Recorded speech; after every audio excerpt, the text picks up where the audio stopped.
Сайн байцгаана уу, би та нартай өөрийн мэддэг багахан зүйлийг хуваалцахаар энэ видеог хийсэн байгаа. Би 10 жилдээ хичээлийн хажуугаар маникюрыг 3 жил гаруй хугацаанд хийсэн. Энэ хугацаанд мэдэж сурсан зүйлсээ хуваалцъя. Миний анхны видеогоор гэлэн будаг арилгах болон мах авах, хэлбэр засах тухай гарах болно.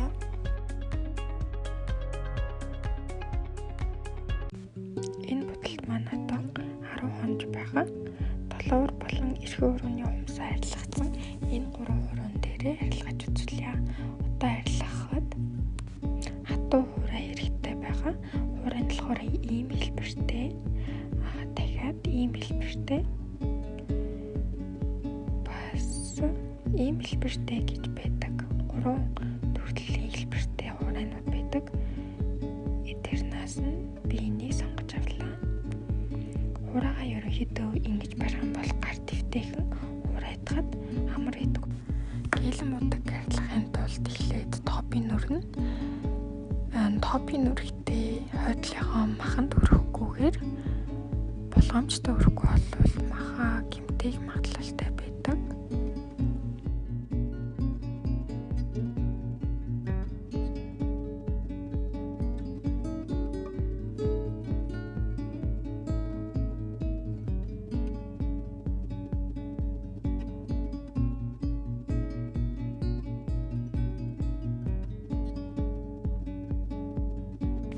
Саяны харсанчлан бүгдийн сайдар үрээд ийм хураа болох байгаа.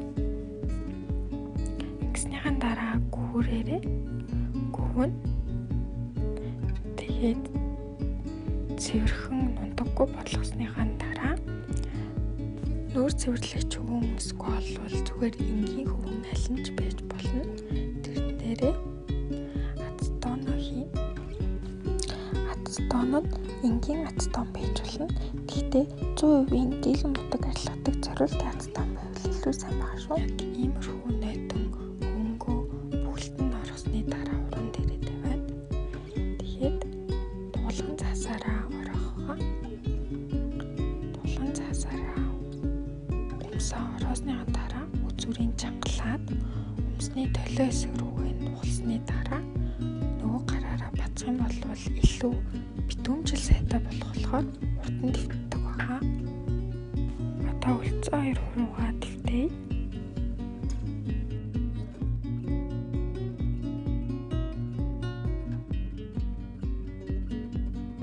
Жижиг хуруугаа боож тусаад 5 минутын дараа дунд хуруунаас эхлээд болдод тайлаад үзээрэй.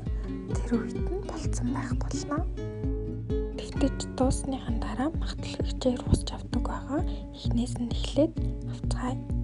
Дунд хуруунд дэвтсэн учраас ингээд хэсэг газар нь байхгүй болсон. Зарим хэсэг нь ингээд сүртэйгээд босоод ирсэн байна гэдэг нь болохоор сайн дэвтсэн байна гэсэн үг. Тэгтээ будаг болгоны онцлогоо шилтгаалаад өөр идэг. Үзүүрээс нь өглөө чиглэлтэй усаж арилгах хэрэгтэй. Тэгтээ хамаагүй чангарах юм бол таны умсны өнгөр хэсэг уулраад умс нь гэмтэх аюултай байдаг болохоор боломжтой байгаарай. Гүүрээрээ дээр нь байгаа өртс болон хогийн нун хагаад аль хэсэгт нь будаг үлдсэн байна гэдгийг сайдар харж хагаад тэр хэсгийг хаан будыг усаж арилгаарай.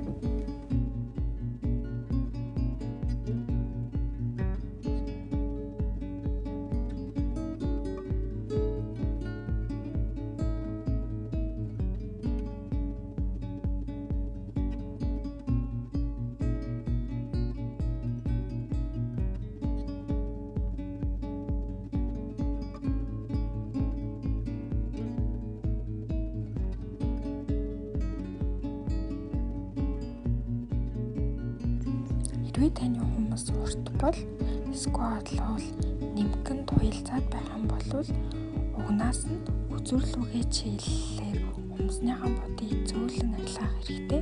Тэгвэл бол таны хүмүүс урах магадлалтай.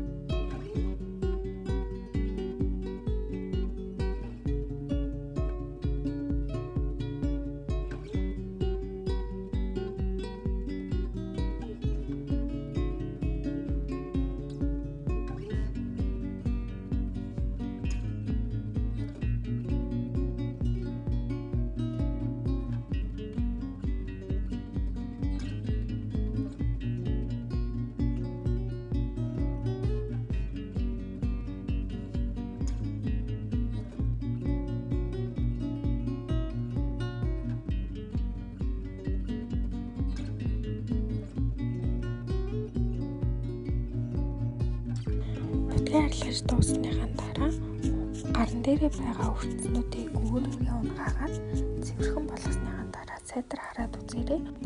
Овон товн зүйлгүй цэвэрхэн байх болно. За одоо махаа авч эхэлцгээе. Мах авахаас өмнө эхлээд махаа түлхэх хэрэгтэй. Видеон дээр харагдаж байгаачлан хоёр хажуудаад болон угруугаа сайн түлхэж өгөх хэрэгтэй шүү. Хүн болгоны хумсанд ядам урууны энэ дээр харагдаж байгаачлан энэ цагаан хатсан арьс байдаг. Энэ хатсан арьсыг авчиж дараа нь махаа авдаг. Тийм болохоор энэ хатсан арьсаа авах хэрэгтэй. Эхлээд бүх хумсныхаа махыг түлхэнэ.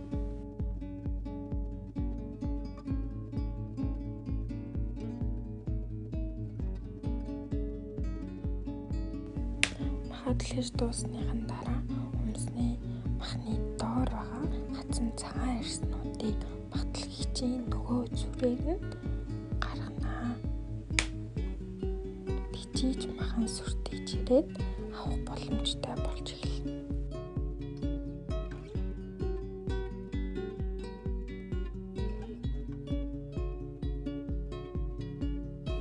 Одоо харин гүүрээрээ бүх хумсаа нэг бүрчлэн сайн гүүх хэрэгтэй. Тижиж хумсныхын сүртээс хэсгүүд нь сайн харагдана. Та нар бас сайн мэдж байгаах маникюрын газруудад хэрэглэдэг махаа өгчийн нэг төрөл. Энэ махаа өгч нь багжных нь энэ хувшууных нь урт нь ийм богинохон байх тусмаа илүү хялбар эвтэйхэн байдаг баг шүү.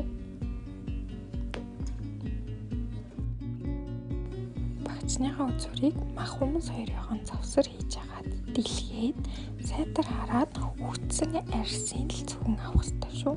Тэгэхгүй бол хамаагүй лав авчих юм бол хумснаас нь цус гараад тогтохгүй байдаг.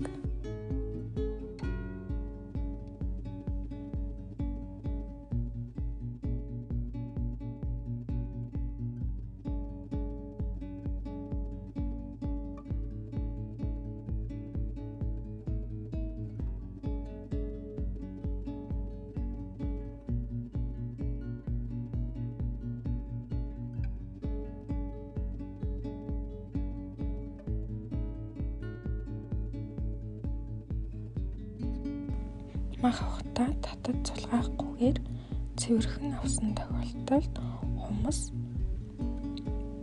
ингэж харагддаг.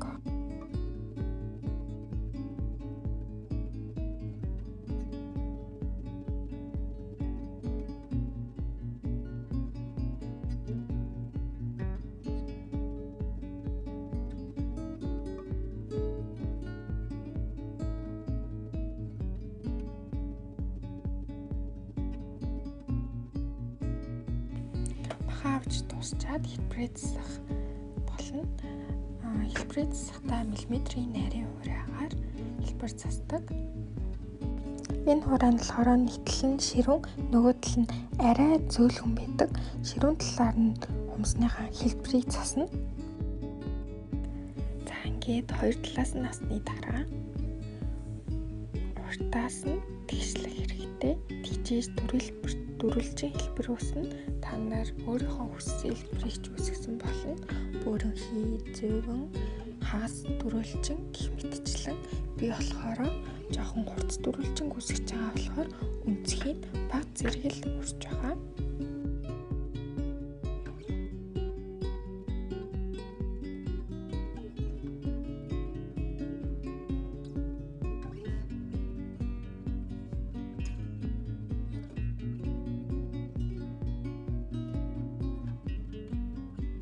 Хумсны хэлбэр засны дараа хумсны үлдээдэл нь хойдолтой үлдсэн байдаг. Тэрийг хурааныхаа үзүүрээр ингэж гаргаж ирээд хурааныхаа зөөлөн талыг ашиглан зөөлгөн үрэх хэрэгтэй. Тэгжиж халуун болно. Энэ видеон дээр гарч байгаа шиг дээрээс нь доошоо чиглэлээр хумсны өнгөр дээр байгаа зүйлийг хураачиж болно. Тийм бол ямар нэгэн сүртэй зүйлгүй гоё цэвэрхэн болно.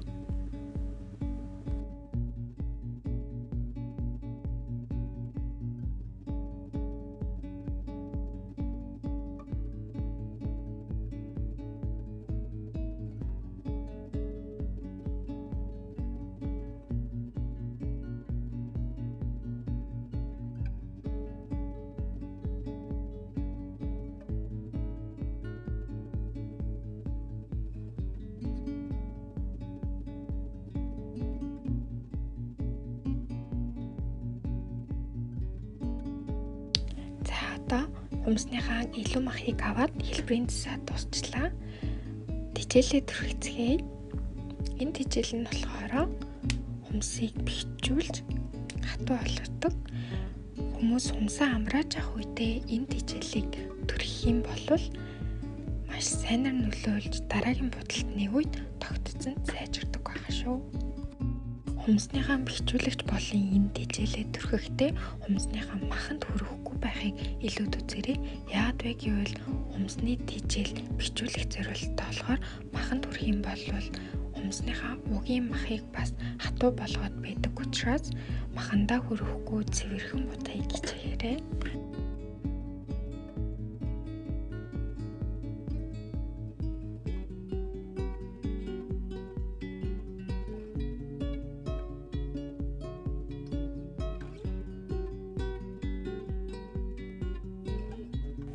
Миний видеог үзсэн та бүхэнд баярлалаа.